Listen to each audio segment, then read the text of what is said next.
One of my absolute favorite things to do is get lost in a good thriller. I'm talking about those edge of your seat, stay up way too late, page turning kind of stories. There's something about the suspense and not knowing what's coming next that completely pulls me in. For me, reading isn't just entertaining, it's grounding. It challenges your thinking, expands your perspective, and sometimes getting wrapped up in the literary world simply gives you the perfect escape from the noise of everyday life. It's the love of stories that draws me to one of my most treasured places. This is a bookstore and book bug. Located in Kalamazoo, this place is pure magic. It's warm, welcoming, and filled with a real sense of community. I've spent hours there discovering books I didn't even know I needed. It's the kind of place where you might bump into a friend, get an amazing recommendation from someone on staff, and somehow walk out with a stack of books you didn't plan to buy with many reasons to come back soon.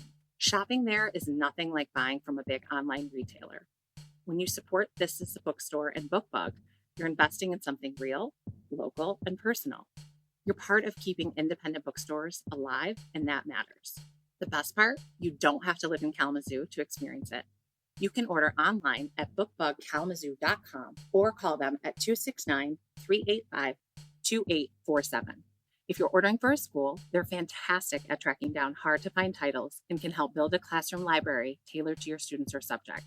And if you're placing a large order, whether it's one title or multiple, ask for Book Bug Bulk to receive a discount. I guarantee you'll enjoy your visit to This is a Bookstore and Book Bug. And when you do, be sure to tell them who sent you. Now, on with the show.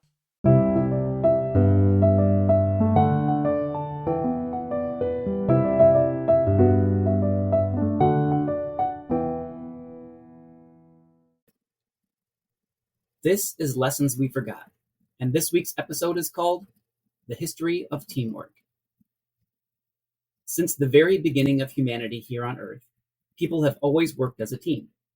Archaeologists have long concluded that early humans worked together when hunting and gathering. Large game like mammoths, bison, and elk would be nearly impossible for one person to track and hunt on their own before the days of high-powered firearms. Instead, the first hunters worked together to trap, snare, and stalk their prey. While primitive, this strategy was unbelievably successful, eventually leading to people populating and thriving in almost every region on the planet.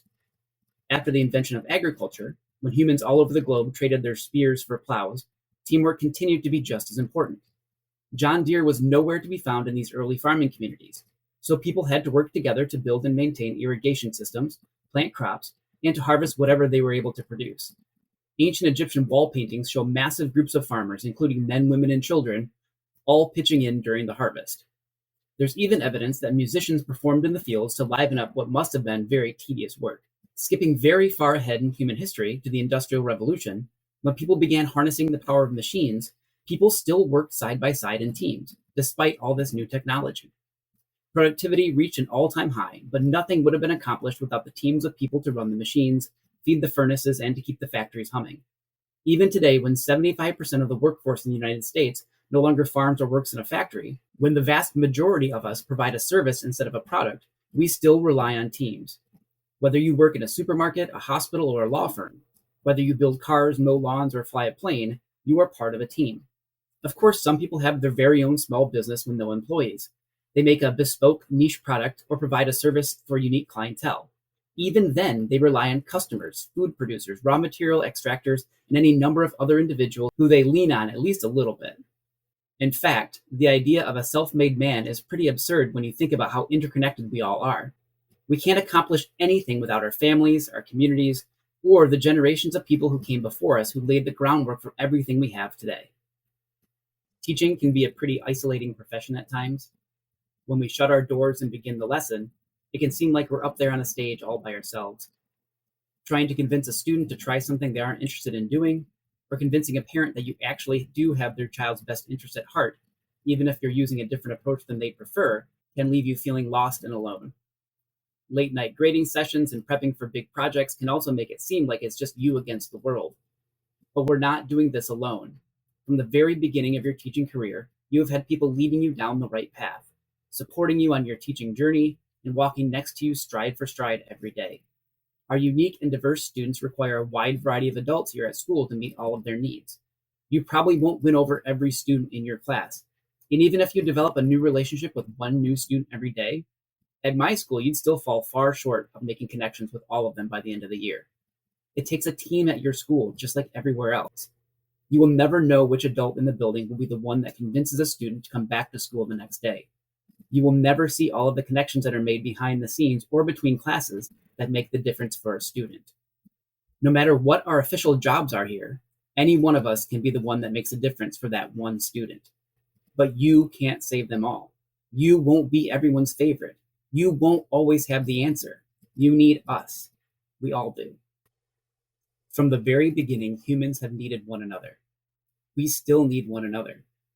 It's not always easy to ask for help, and it can be difficult to give up your autonomy when collaborating. But you need to be willing to do both if you want to be the best version of yourself. Whether this is school year number 1 or number 41, you will be relying on your colleagues here at school. There are no teachers here working in isolation. Even if you are the best at what you do, you will be even better when you work with your team. You can't do it all by yourself. We rely on one another in so many ways, from making sure the building itself is ready to go each morning, to meeting our students' mental health needs, to feeding them, to handling any number of issues that will never even get to us because we have teammates that take care of it without us even noticing.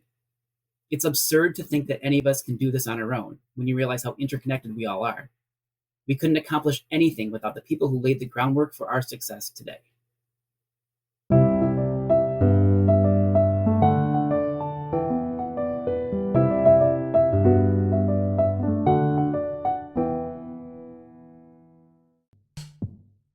Thank you for listening to this episode of Lessons We Forgot. I'm the host, Chris Winkle. You can contact me at lessonsweforgot@gmail.com, and please do. I'd love to hear what you think about the show and any suggestions you might have. If you enjoyed this episode, please share it with a friend. That is the best way to help grow the podcast. If you want to hear more Lessons We Forgot, we post new episodes on Sunday nights. And when you like, rate, and subscribe to the show or leave a comment, that also helps the show reach new listeners.